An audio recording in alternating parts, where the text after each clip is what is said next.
उस बाल मन की पीड़ा को समझिएगा। उस बालक ने कहा कि ये जो सामने घड़ा रखा है ना, जो सामने घड़ा रखा है, इस घड़े में, इस मटके में जो पानी रखा है, उसे मैं देख तो सकता हूं लेकिन छू नहीं सकता। उस पीड़ा को समझिएगा, उस संघर्ष को समझिएगा। उन्होंने हमारे लिए कितना कुर्बानी दी।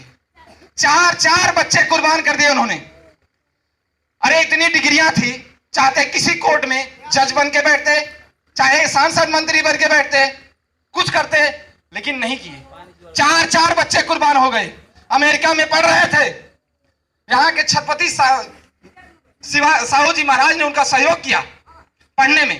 पैसे कम पड़ते थे भाई, विदेश था तो महंगा खर्च था, कम पड़ते थे। पत्र लिखा रमा को, अपनी पत्नी को, कि रमा मैं जानता हूं तुम परेशान हो, मैं तुम्हारे लिए कुछ नहीं कर पा रहा हूं, मैं तो अपनी पढ़ाई में व्यस्त हूं, लेकिन मेरा तुमसे एक निवेदन है कि यहाँ पढ़ाई में मुझे दिक्कत हो रही है, कुछ पैसे भेज दो रमा।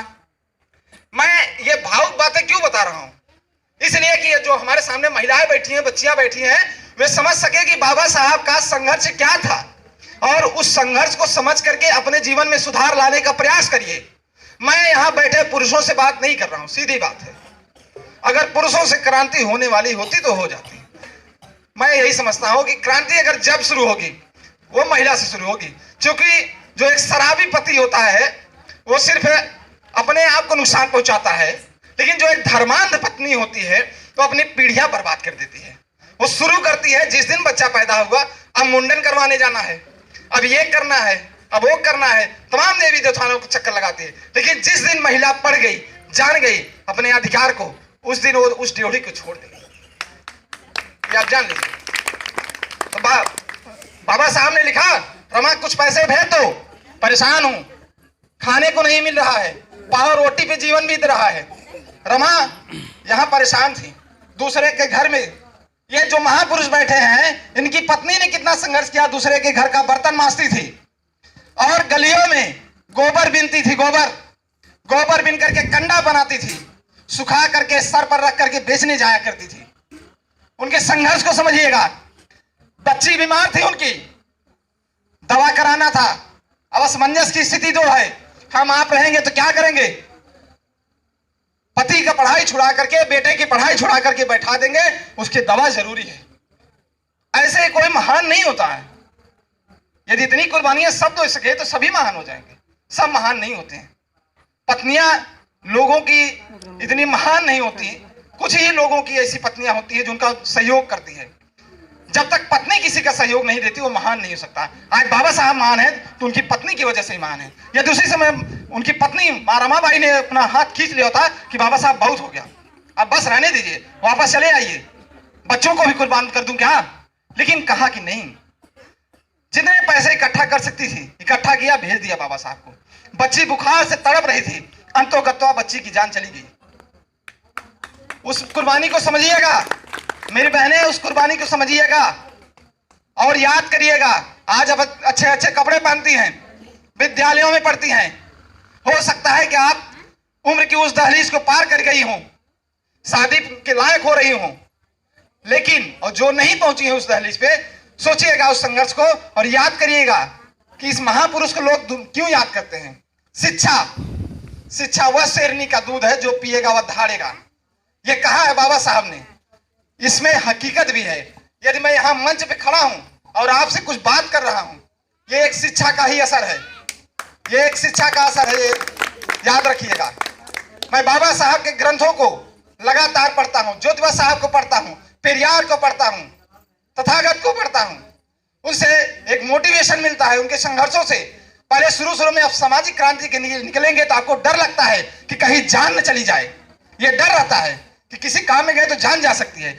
लेकिन यकीन मानिए जब आप अंबेडकर को पढ़ लेंगे कायदे से, मैं युवा साथियों से कह रहा हूं कि आपने जब अंबेडकर को पढ़ लिया, उसी दिन आपके अंदर से डर गायब हो जाता है।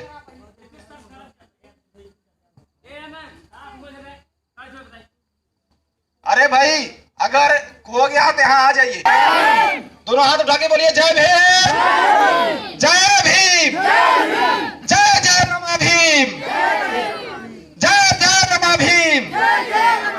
जब तक दोनों का नाम नहीं लोगे तो कल्याण नहीं होगा, ये तो निश्चित है। बाबा साहब पढ़ने लगे, बच्ची यहां मर गई। उसके बाद पढ़ करके जब वहां से आए, पढ़ करके आए, महाराज साहब के यहाँ नौकरी करने के लिए गए। उन्होंने सिग्नेचर किया था कि पढ़ करके आऊंगा तो आपके यहाँ नौकरी करूंगा। गए नौकरी करने के लिए, चपरासी फाइल फेंक कर देता था। तमाम प्रकार के विभेद हुए। जिस रूम में रहने गए, लोग लाठी डंडे लेकर के पहुंचे, निकलवा दिया। अरे अछूत, हमारा धर्म नष्ट हो जाएगा, निकलो यहां से। रात के अंधेरे में निकल गए। बाबा साहब बैठ करके रो रहे थे कि आखिर मैंने इतना पढ़ करके क्या किया। जब मैं इतना पढ़ा हूं, मेरे समाज के साथ इतना अन्याय, मेरे साथ इतना अन्याय, तो मेरे समाज के साथ क्या होगा? वो तो पूरा अनपढ़ है, उनके साथ कितना अन्याय होता था। ये उस अन्याय की पीड़ा को समझिएगा। ये पानी की कहानी मैंने बताई ना, ये पानी की कहानी लोग कहते हैं एक आग होनी चाहिए। एक व्यक्ति से उनके मित्र ने पूछा कि इस ठंड में तुम बिना कपड़े के कैसे रहते हो? वो एक माइकल जैक्सन थे, अमेरिका के कलाकार थे, सभी लोग नवयुवक साथी जानते होंगे। अक्सर वो बिना कपड़े के रहते थे। तो उनके मित्र ने पूछा कि आप बिना कपड़े के कैसे रहते हैं? तो उन्हें बताया कि अपमान की ज्वाला मुझे जगा के रखती है, इसलिए मैं जला हुआ हूं। और वही अपमान की ज्वाला बाबा साहब के अंदर भी जल रही थी। बचपन में नाई नहीं बाल काटता था, पानी पीने का अधिकार नहीं था, रेलगाड़ी से बैठ करके जा रहे थे, उतर गए, रास्ता भटक गए, बैलगाड़ी पे बैठाने के लिए कोई तैयार नहीं था।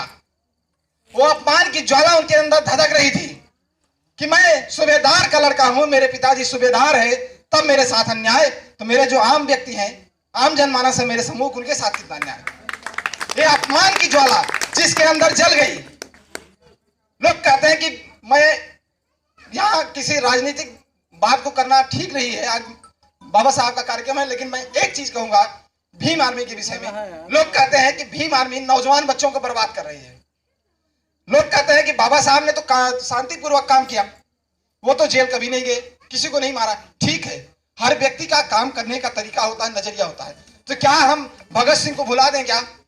भगत सिंह ने भी तो फांसी चूमा था ना, भगत सिंह को हम नहीं मान सकते। यदि हमारे सामने हमारी माँ बहन की इज्जत उतारी जा रही हो, रोज लाठियां लेकर के लोग हमारे घर पर के आए और मारते रहे, हम कितना दिन बर्दाश्त करें? आत्मसम्मान से बढ़कर के कुछ चीज होती है क्या? आत्मसम्मान से बढ़कर के इस दुनिया में कुछ नहीं होता है। जिसके अंदर आत्मसम्मान नहीं, वो पशु के समान है। पशु जहां बांध दिए वहीं टहलेगा, जहां जितना मार दिए वहीं रहेगा। लेकिन जब जिसके अंदर आत्मसम्मान है, वो ऐसा नहीं करेगा, विद्रोह करेगा। और भीम आर्मी यही काम करती है। भीम आर्मी क्या करती है?